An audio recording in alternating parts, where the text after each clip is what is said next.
David,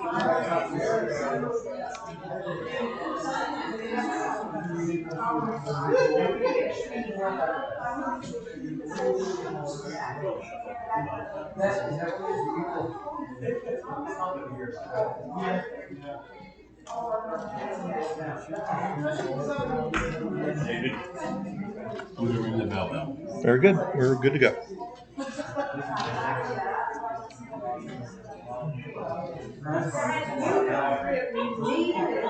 I make copies for everybody. Well, okay, you can read somebody ordered to bring a salad. I don't remember. Okay, you want to bring a salad? Yeah, okay.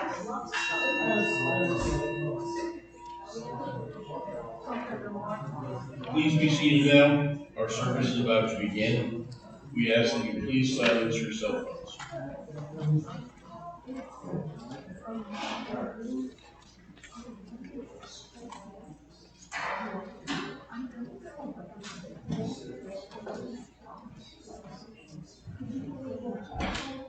Yes.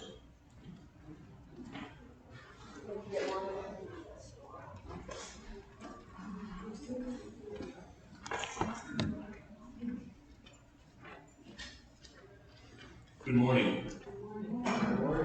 We welcome guests and visitors, members and friends, everyone gathered here this morning and virtually live online. Come into this place of peace and let its silence heal your spirit. Come into this place of memory and let its history warm your soul. Come into this space of prophecy and power and let its vision open your heart. My name is Marty Quish, and I am your worship associate this morning. I am a member of this congregation and currently serve as the president of the Board of Trustees. Our worship service today is led by Roddy Bell-Shelton, a queer, BIPOC, non-binary person using they/them pronouns. Roddy is a Meadville Lombard Theological School seminarian and an aspiring public theologian. They are currently the interim minister for the Unitarian Universalists Fellowship of Fredericksburg. Owning the Christian faith and the spiritualities of their ancestors, Roddy is grounded in Unitarian Universalist faith communities by choice. Roddy is called to lead radical love, care, and sanctuary movements, simultaneously disrupting patriarchy and all systems of oppression plaguing our world. When Roddy is not working or studying, they love being out in nature, traveling, eating good vegan food, and all things theater. Welcome, Roddy. Video of today's service will be available on our YouTube channel later today. Now for a few announcements. If you have donations to the food bank, animal shelters, or the Coalition Against Rape and Abuse, please bring them up in front of the sanctuary after the service. Use the basket indicated. The audiovisual system at UUC SJS is important to spread our message. Won't we be part of it? David needs help to run the system. We need volunteers to learn to run the board to help keep the sound and vision engaging and enjoyable. It's not hard. It's like following a recipe in a cookbook. And David will show you everything you need to know to cover on those days when you cannot attend. If you enjoy computers or photography, this is a great way to contribute to UUC SJS with your talents. See David for information and the demonstration of our new upgraded system. It is that time of year again. Eastern Service Workers Association is asking for school supplies to fill all the backpacks that they distribute to students heading back to school. There is a bin in the entrance of the UU building for items. See your order of service for a list of needed items or contact Barbara Morrell. We have been busy creating worship activity packets that help people of all ages learn and focus during the worship service. Sitting still with nothing to do but listen can be hard for kids and even some adults. In fact, neuroscientists are learning that some activities actually help us focus in on what we are hearing or learning, especially activities with our hands. Often busy hands equal calm mind and body. Pick up some on your way into the the sanctuary. Across the doorway from the hymnals. Get creative. It's good for your soul, and that's faith development. Yard signs supporting windows and green energy are available for a small donation. See Janet Longo to pick one up. Join us next Sunday for Mike Hannison and Nancy Watson on dragonflies and damselflies. There's more to them than most people see.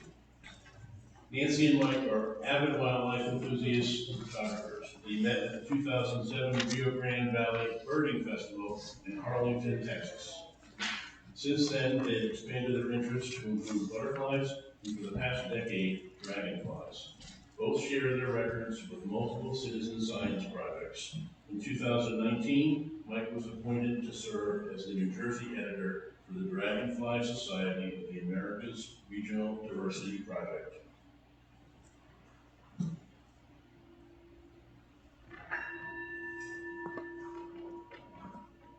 Welcome to worship.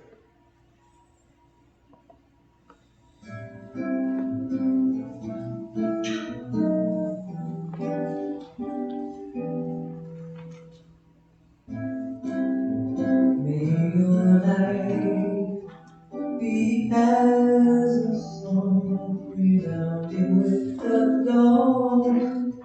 Sing awake the light and softly serenade the stars, ever dancing circles in the night. May your life be as a song, sounding with the dawn. Sing awake the light and softly serenade the stars, ever dancing circles in the night.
May your life be as a song, resounding with the dawn, to sing awake the night and softly serenade the stars, ever dancing circles, ever dancing circles, ever dancing circles in the night.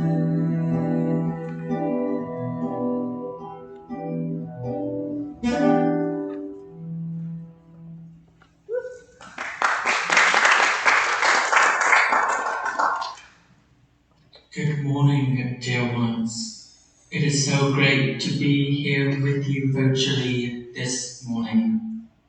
Our opening words this morning come from the Reverend Joan Duvall.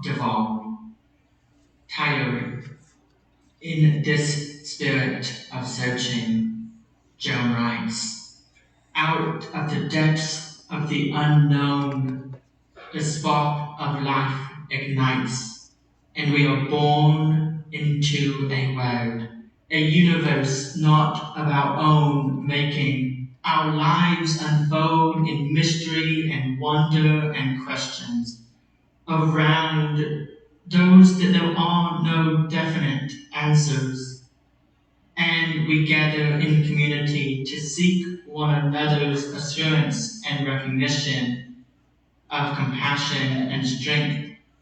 We gather in community to be reminded of what is most ultimate and what is most sacred in the spirit of searching for reverence.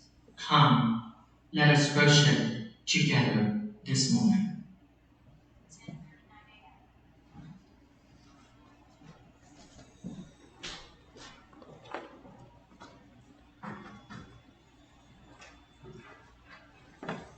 Our chalice lighter today is Janet Longo.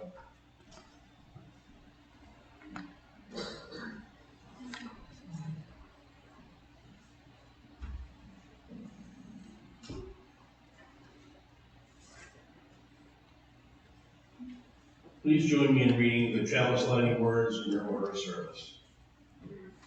We Are a People of Beauty by Kimberly Ann Tomzik Carlson. Recognizing the beauty around us and within us, in voice and spirit, we gather to light our chalice.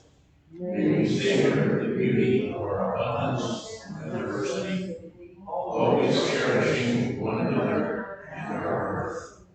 May we remember to inhale the luscious life, knowing that we are a people of beauty. Please rise now in body and spirit and sing our gathering hymn number 1008, When Our Heart is in a Holy Place.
A book is provided in the foyer in which you are invited to write whatever joys and sorrows you have as you enter. I will now read what you have shared. I ask for a prayer for my mom and little sister, both going through challenging health. May they both find love and comfort during this time. May good outcomes ensure. Gina. And we'd like to wish happy birthday to Colby today. We'd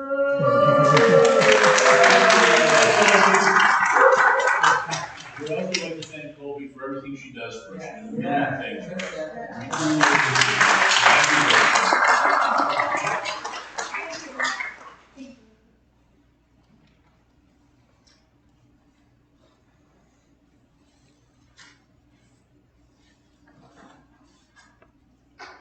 Let us share a quiet time together to reflect on our week.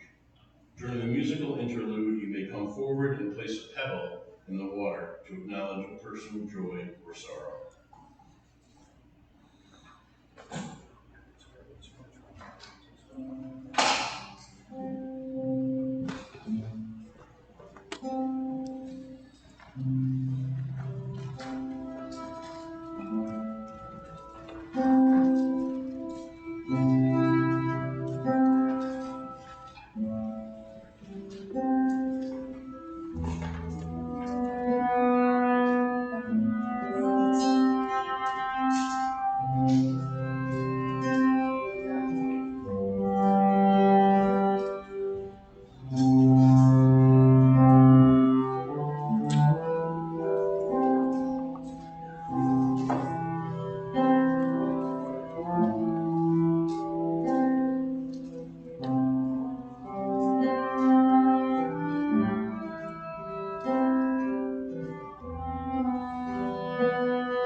Let us be in the spirit of prayer. Blessed and holy creation, universe of wonder, mystery beyond definition, we share today our joys and sorrows, listening deeply to the things that cause us to weep or worry, and lifting our hearts as one at those things we would celebrate together. Our hearts are touched by this shared ritual when we are connected. We hold in our hearts this morning the family in Buena Vista, New Jersey, right down the road here, whose house exploded Thursday morning at 10:30 and killed 2 adults and 2 toddlers. A 16-year-old girl is in the hospital in Philadelphia along with another toddler. Both are expected to survive, but we hold in our hearts the family, the neighbors, and everybody trying to make sense of this terrible tragedy. We pray for the people of Ukraine who've now endured almost a year and a half worth of war. We pray for those who are apart from us, whether by distance, time, or conflict unresolved. We pray for those who thirst, whether for water, dignity, or justice. We pray for those who are in danger and who yearn for safety. We pray for our small, blue, fragile planet.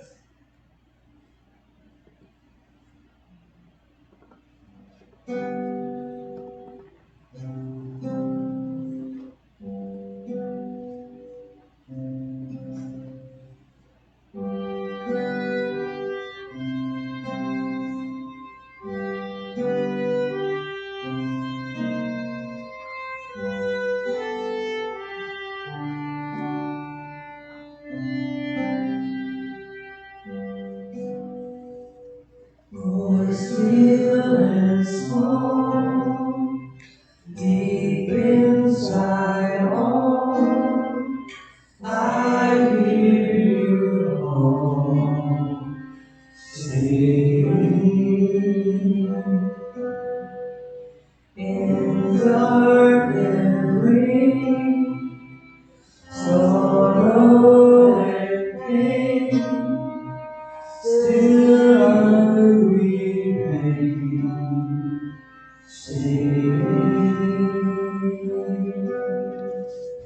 Calming my fears, quenching my tears, through all the years, singing.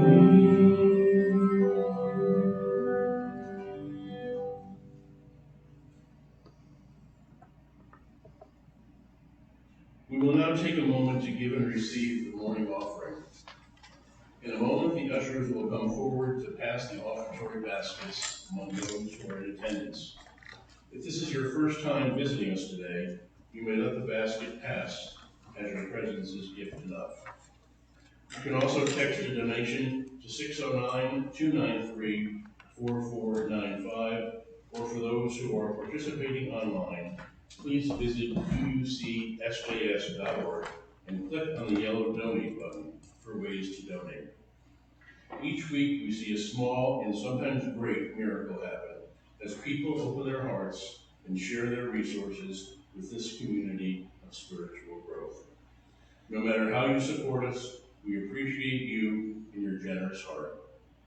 After all, your donation is what keeps us going, and no matter how those gifts are offered, they are always most gratefully received.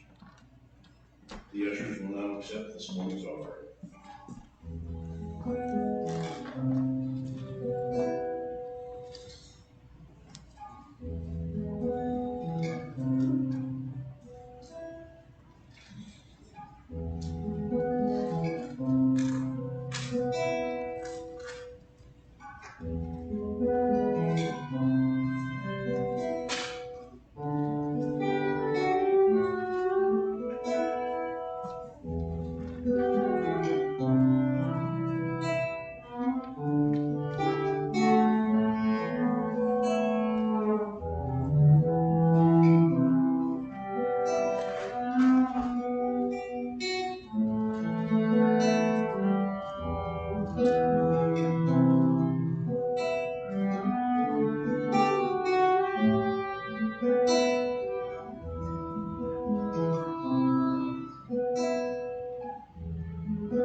You I receive, to you I give, together we share, and from this we live.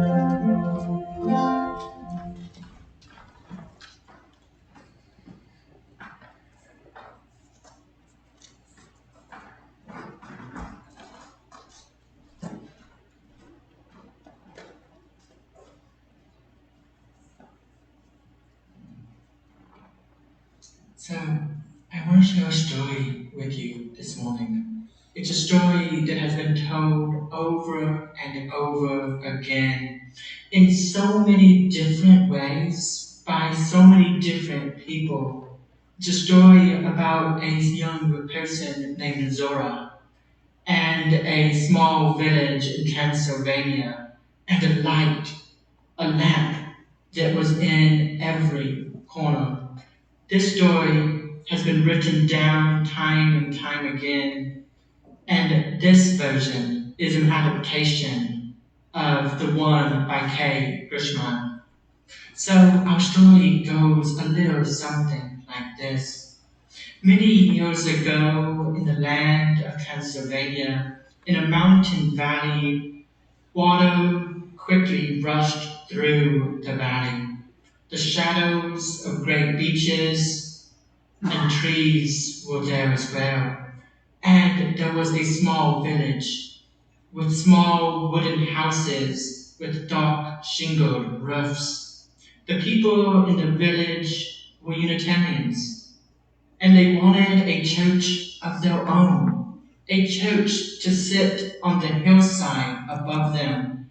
They decided that looking down upon the village, as a mother will look down on her own child sleeping, is exactly how they wanted their church to look down onto the village.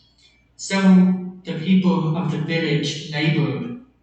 They labored hard and long to build themselves a church on the hill just outside the village. They hammered, they brought glass, they ran huge lines of timber up the village. They used carpenters to carve the wood doors that would open, letting the light in. And they brought a bell to the tower. They weaved back and forth iron, making strong shapes to hold oil in. And finally, when the building was done, the church was done, they began to have service. They painted signs to let people know where the church was and how people could come. Young and old, women and men, boys and girls and children gathered at the church. They had flowers, they had trees, they had paintings and windows of different designs at the door. And then at the end of the day, when the celebration was finished, when the church was finally done, all the people in the village stood back to admire what they had done.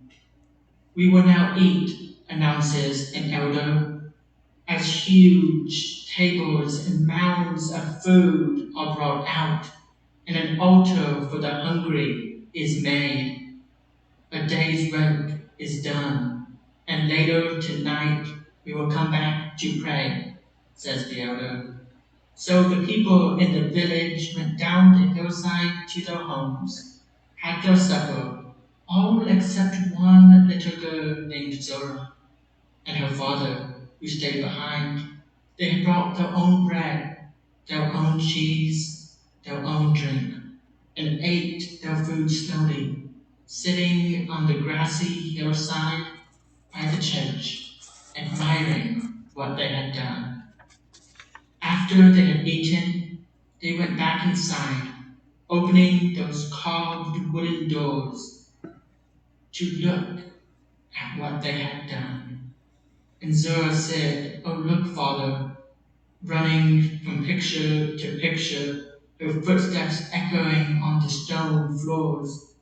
She saw how pretty everything was, and saw how grand it all had become. Her father agreed and said, "Yes, yes, it truly is."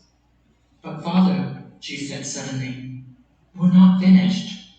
"What do you mean?" he asked. There was a tall iron lampshade along the wall, but there are no lamps. The church will be dark when the people come back.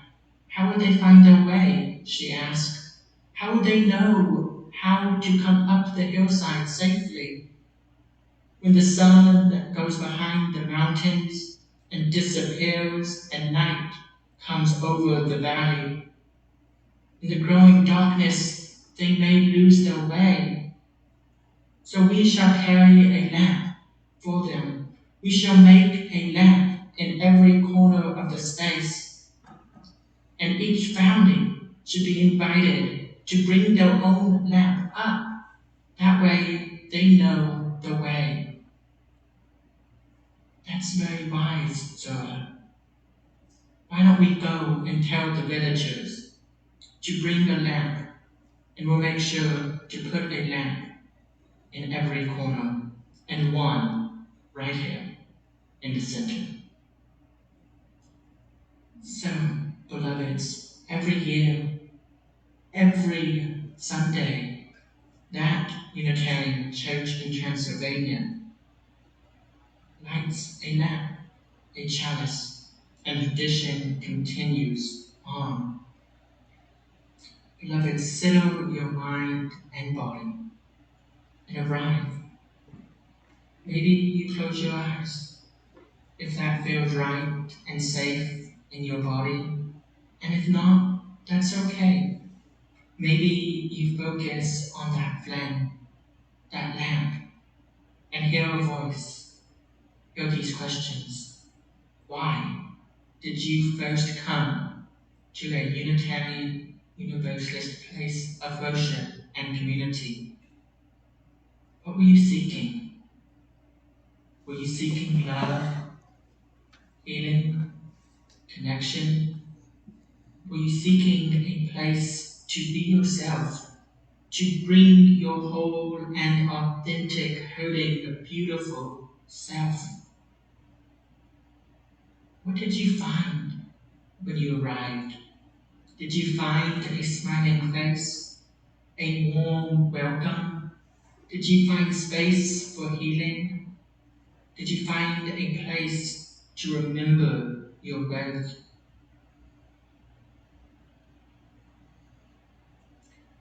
For years, Unitarians and Universalists have named that love is what holds us together. And this still holds today. We are called to love. And yet how we are called to love in this day and age could be changing if we are willing to lean in to the unknown that is. By now, I would hope you're familiar with, or at least have heard something about Article 2, that place in the UUA bylaws, in the Unitarian Universalist Association bylaws, that shares the principles and purposes of our Unitarian Universalist faith movements. They outline who we are and what is at the foundation of all of our work and our communities, our congregations that covenant to be a part of the UUA. So, according to the UUA, Article 2 is the covenant to which all of our congregations and covenanted communities pledge themselves to when they become members of our UUA. The current principles and purposes were last revisited and revised in 1987.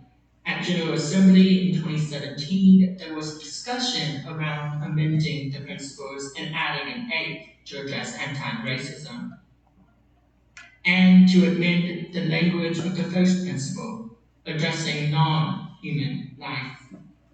And in 2009, the fifth principle was also up for some discussion. And yet, none of it passed. Yet, this brings us to this year, how we might be being called to change how we respond. This brings us to the language of the now proposed Article 2, that this year's General Assembly passed by an 86% margin. Delegates in favor of studying the new guidelines, the new Article 2, before a final vote of affirmation and adoption at next year's 2024 or virtual General Assembly. So how are we being asked to come together? As Unitarian Universalists, the new Article 2 proposal says this: we covenant congregation to congregation and throughout our association to support and assist one another in our ministries. We draw from heritage of freedom, reason, hope, and courage, building upon a foundation of love. Love is the power that holds us together and is at the center of our shared values. We are accountable to one another in doing this work and in living our shared values through the spiritual discipline of love. So what does this mean for us here and now? It means a few things.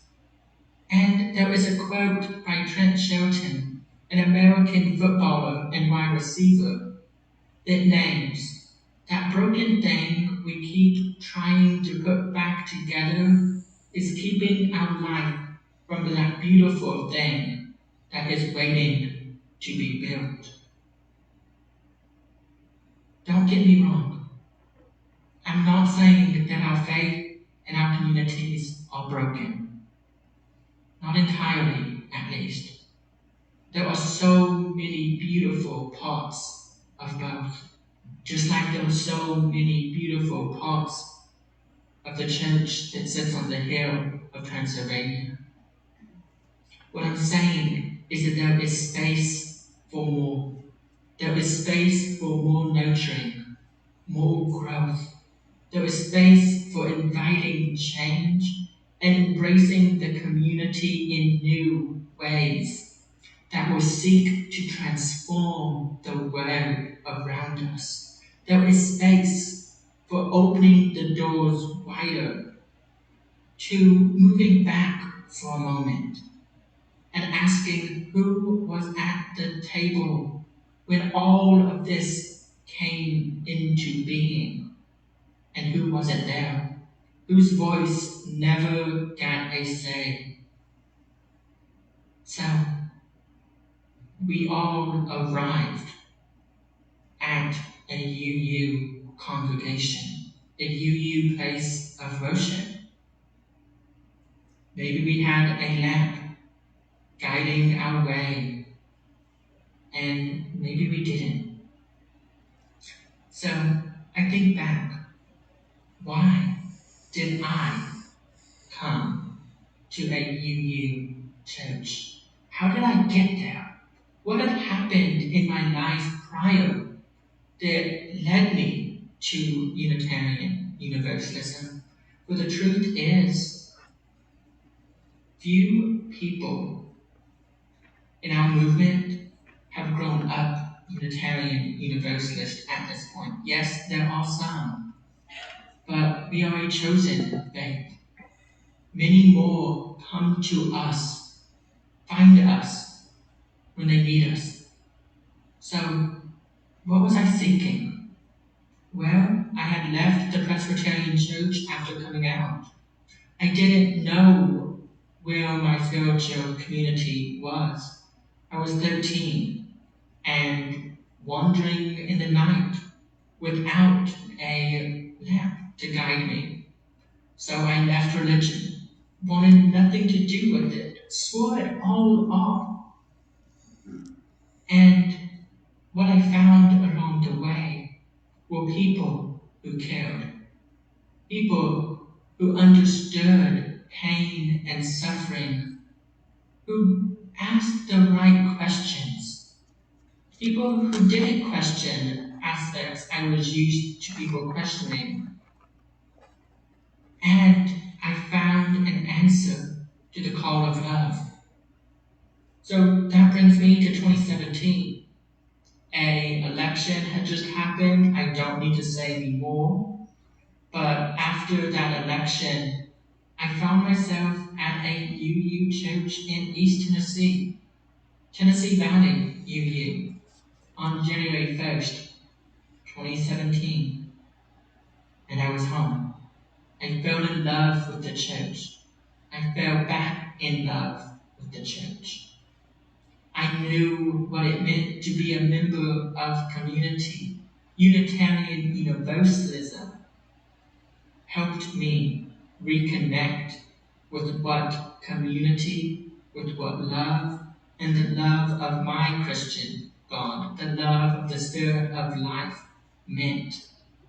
It's what led me to answer a call to ministry, one that I had felt many years prior, but was told I couldn't be because I was queer, because I was different, because who would listen to me. And yet Unitarian Universalism threw the door open wide and said, here, come, we all belong here. We are all sacred.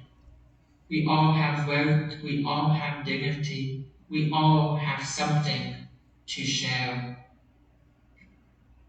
So with that in mind, why do our gatherings even matter? What do we get out of our gatherings? And what would happen if we stopped gathering all together? Those are questions I never thought I would ask. That is, until 2020. And a global pandemic forced our congregations to do the one thing we did not see coming: to stop gathering in person as a community. And yet, something remarkable happened. Though our buildings were closed, we still gathered. We came together in new ways. Congregations figured out overnight what this thing called Zoom was. Congregations learned how to have worship online, how to have religious education for all ages online. They learned how to organize and mobilize in new ways. And when it was safe enough to come back for many, we recognized that it is not safe enough for all to come back. And online worship continued. And again, congregations learned what it meant to be hybrid, just as you are learning today what it means to be hybrid. At your first service, with a minister, with a person delivering the message who is not in your building. Hybrid worship, something that keeps us together and shows the world how Unitarian Universalists gather in community. So, why do our gatherings matter? They matter because they quite literally save lives. They matter because the world needs to know that there are churches out there that aren't questioning whether a member of the LGBTQ community can come to worship, where they can be a member, where they can engage and bring their full and authentic self. They matter at times like this, when too many people of color are being murdered in the streets, and far too many people are responding with an outrage grounded in love for everyone. They matter when there are people who are being victimized, and far too many people seem to look the other way. So I'm happy to hear that you all today are collecting for people who are being victimized. So if you have those donations, or maybe you run out to the store, get something for those who are facing domestic violence, those who are unhoused and underpaid, and bring it to your church. For that is why Unitarian Universalism matters. It is one of the reasons we matter, because we are called to do so many bold and courageous things in a word. We are called to organize in ways that change how the community responds. We are called to dream dreams that our ancestors could have never have dreamed, for the seed had not been planted in their imagination. We are called to recruit and to lead and to follow when our leadership might not be the leadership that is needed in that moment. And listening to the voices of those who need us is when they tell us how our leadership is needed and we follow their lead. We celebrate and we vote and we canvass, and sometimes we build new churches on the hill of a village to share what we have. We invite everyone to come with their light. We include everyone, or at least we're trying. And sometimes we pray when that feels right.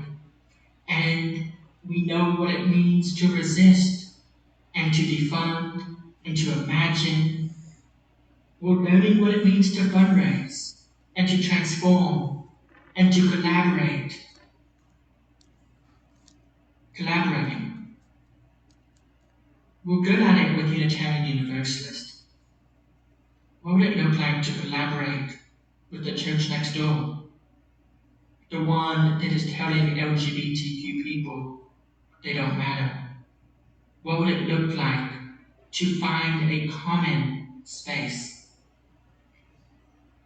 Maybe they become transformed as well. Maybe we become transformed. Maybe we repair and we establish a relationship that was once severed. Doing so, we trailblaze forward and we protest and we side with love. So, Unitarian Universalism, it really does matter. It matters for so many reasons. But I don't need to tell you that. For you showed up. You found your way to Unitarian Universalism. Whatever that reason was, whether you grew up AUU, whether you are a fifth generation UU, if this is your 100th service, or if you found yourself at a UU church today for the very first time, like I did in 2017, you found yourself here. There's a reason that our gatherings matter. So, beloveds, take your light, let it shine, lead others to what we have. Don't keep it locked inside the walls of the church. For what we have is worth sharing. It's worth naming. Yes, that might mean we get a little evangelical. And I promise you, It will not kill us. It will make us stronger, better. It will make the world a better place.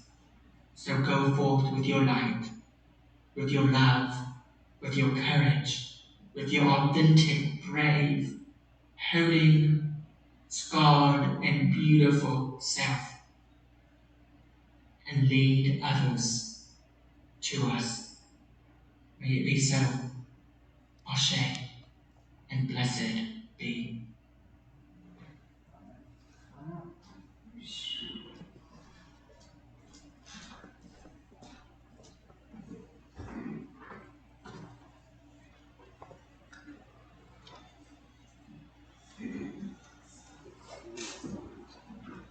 Thank you, Roddy. Thank you for your positiveness, your words of hope, your wise words. And yes, August 6th, 2023 will be a historical date in the history of our congregation, as it is the first time that we have gathered together and had our sermon be delivered through Zoom. Your name will be in our history. It's ironic because this week, for whatever reason, Bessie Seawright had sent me a copy of the history that she did for our congregation. And I got to go back to 1999 and just read all the pages of what happened in this congregation up until today. And it was absolutely amazing. And now I can see Betsy today is going to write the date, August 6, 2023, the first time that we had a sermon delivered when we were gathered in this congregation, and the principal was not. So thank you very much, Roddy. We certainly appreciate you adding to the history of our congregation. Please rise now in body or spirit and join in singing our closing hymn, number 1064, Blue Boat Home.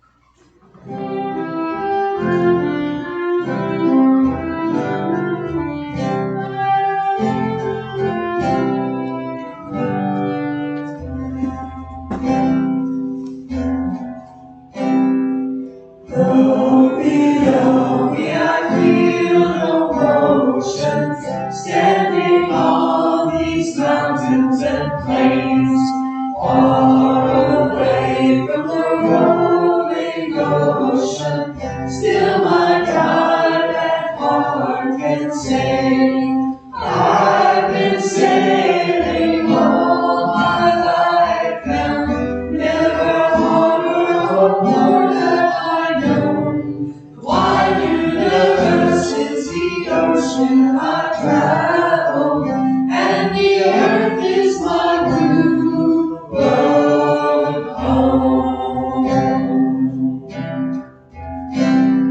Sun, my sail, and moon, my rudder, as I fly the starry sea, leaning over the edge in wonder, casting questions into the deep, drifting here with my ship's companions, oh, we kindred pilgrim souls, making our way by the lights of the heavens in our beautiful blue boat home.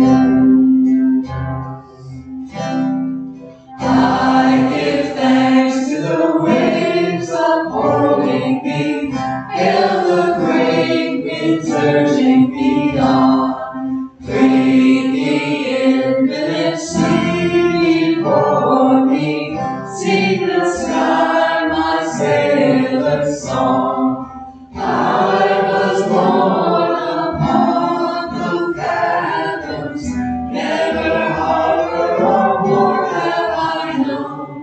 Wide universes the ocean I travel, and the earth is my blue boat home.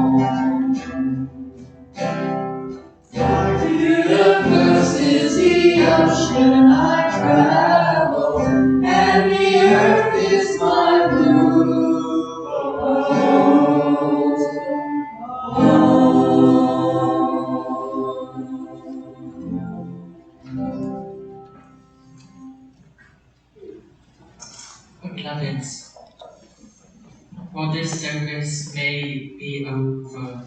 Yours must continue on. There is so much good in the world, and we can help illuminate a path to that good.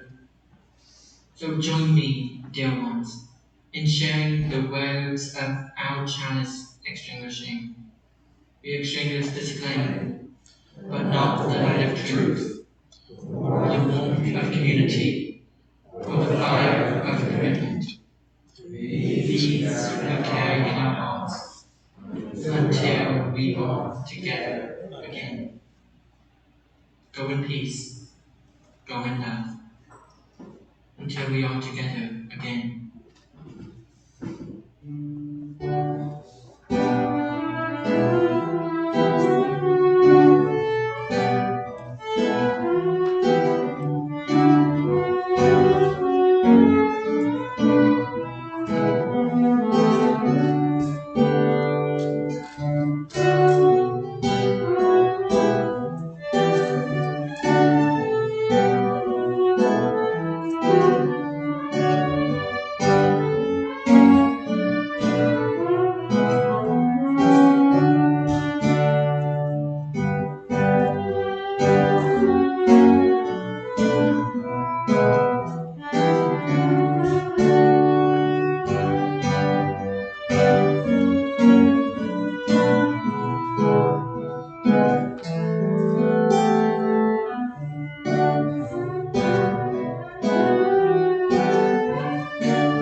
Thank you, Gina.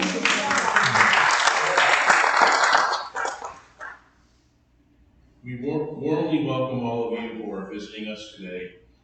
Now let us share a moment of silent reflection to consider today's message and the meaning it has in our lives.